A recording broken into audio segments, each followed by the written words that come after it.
காணாத கண்களில்லை, காணாமல் நாளது நகர்வதில்லை.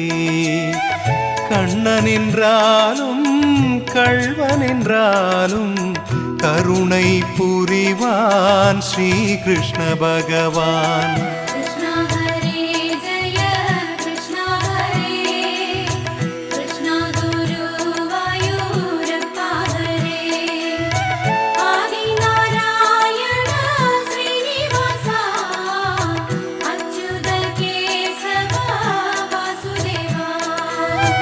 அழகிய கண்ணனின் அடிதனை எண்ணுவர், அவனது தொல்லைகள் அனைத்தையும் தாங்குவர். வெண்ணையை திருடிய கண்ணனின் லீலையை கண்டு ரசிப்பதே